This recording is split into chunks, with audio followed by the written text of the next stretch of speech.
I keep saying I'm a sucker for book covers, and this was it. I mean, what's not to love about the book cover? A girl and two handsome dudes beside her. I'm also a sucker for characters, and Joy was so endearing. You can't help but root for her, and give her a standing ovation when she finally figures it all out. Joy's Summer Love Playlist is a coming-of-age story that revolves around the main character, Joy, a bend-over-backward teenager with low self-esteem that sacrifices her happiness to please others.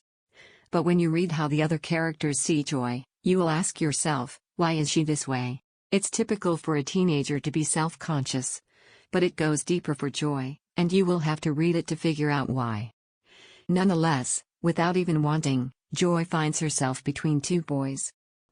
One of the boys, she has a crush on, and the other she's pretending to like so she can fool her friend into liking him. Are you following me? Such a telenovela plot twist, I loved it. As Joy navigates this self-made spiderweb, she ends up figuring out who she is, wants to be, and do, well at least for now. The other characters. I'm #Team Jin, by the way. Jin is one of two boys in love with Joy, and he's such a sweetheart.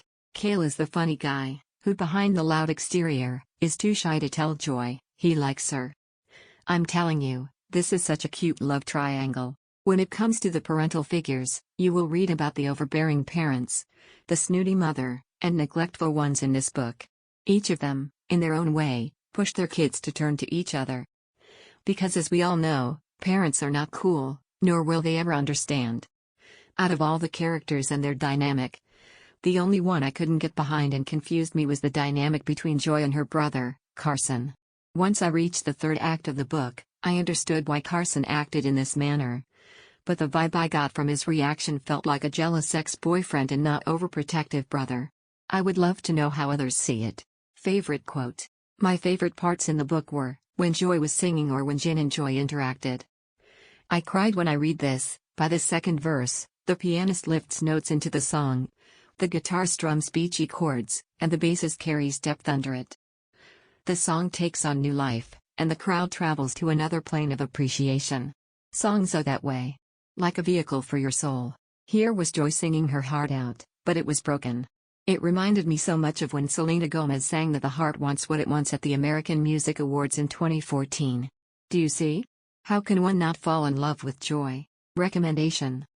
Folks, I'm also a sucker for happy endings, and this book has just that. I recommend this book to all who read romance, teen drama, and appreciate diverse characters. So if you want to know who Joy ends up with, you gotta read her playlist.